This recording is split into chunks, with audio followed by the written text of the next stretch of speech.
नमस्कार।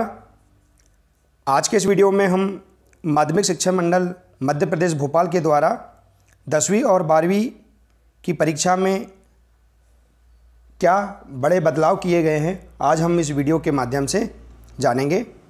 आइए दोस्तों, अगर आप मेरे चैनल पर नए हैं या अभी तक आपने मेरे चैनल को सब्सक्राइब नहीं किया है तो प्लीज़ इसे सब्सक्राइब कर लीजिएगा और बेल आइकन को प्रेस कर लीजिएगा और दोस्तों के साथ अधिक से अधिक शेयर करिएगा। आइए जानते हैं इस वीडियो के माध्यम से माध्यमिक शिक्षा मंडल मध्य प्रदेश द्वारा 10वीं और 12वीं की परीक्षा में क्या बदलाव किए गए हैं, जिससे स्टूडेंट को क्या फ़ायदा होगा। आइए जानते हैं।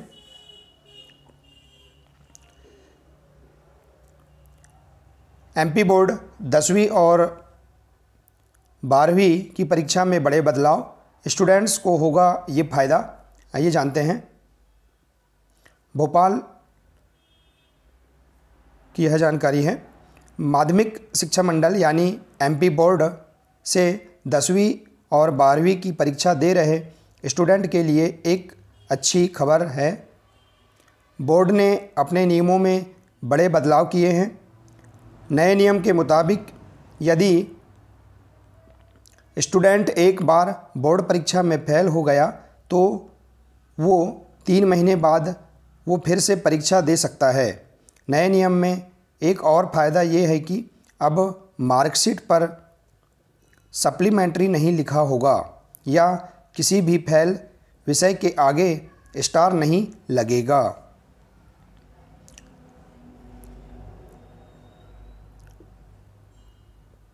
आइए जानते हैं। माध्यमिक शिक्षा मंडल के अध्यक्ष राधेश्याम जुलानिया ने सत्र 2020-21 में बोर्ड की 10वीं और 12वीं की परीक्षा में शामिल होने वाले स्टूडेंट्स के लिए बहुत सहूलियत का निर्णय लिया है। नए नियम के मुताबिक यदि स्टूडेंट परीक्षा में फेल होता है तो बोर्ड 3 महीने बाद एक परीक्षा आयोजित करेगा और उसका शुल्क चुकाकर स्टूडेंट परीक्षा दे सकते हैं। जुलानिया ने कहा है कि सप्लीमेंट्री की मार्कशीट देते हुए अच्छा नहीं लगता है, क्योंकि अभी जो व्यवस्था है उसमें कोई भी पहचान में आ जाता है कि स्टूडेंट्स सप्लीमेंट्री परीक्षा देकर पास हुआ है।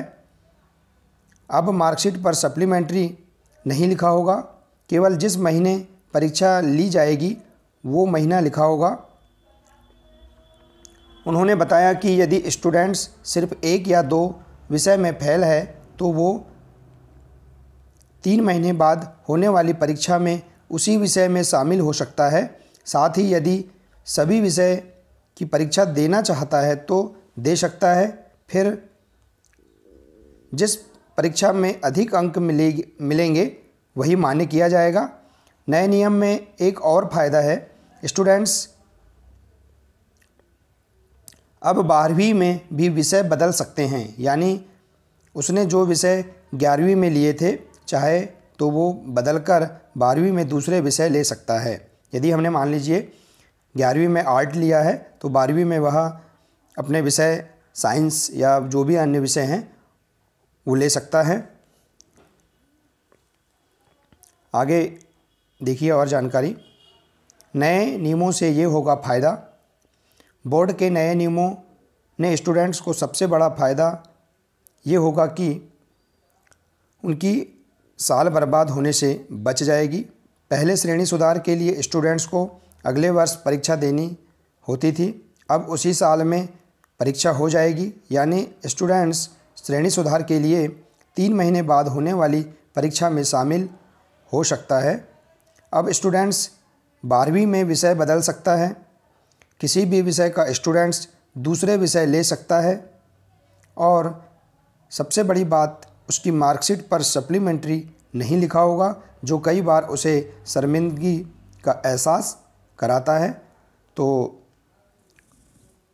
इस प्रकार से माध्यमिक शिक्षा मंडल मध्य प्रदेश भोपाल के द्वारा 10वीं और 12वीं की परीक्षा में बड़े बदलाव किए गए हैं, जिससे स्टूडेंट्स को महत्वपूर्ण फ़ायदे होंगे। साथियों, माध्यमिक शिक्षा मंडल मध्य प्रदेश भोपाल के द्वारा इससे संबंधित आगे और भी सूचना प्रदान की जाएगी। तो साथियों, आज के लिए सिर्फ इतना ही था। अगर आपको मेरा यह प्रयास अच्छा लगा हो तो वीडियो को अधिक से अधिक शेयर और लाइक करिए और अंत में मेरे चैनल को सब्सक्राइब अवश्य करिए ताकि इसी प्रकार की महत्वपूर्ण जानकारी सबसे पहले आप तक पहुंच सके। नमस्कार।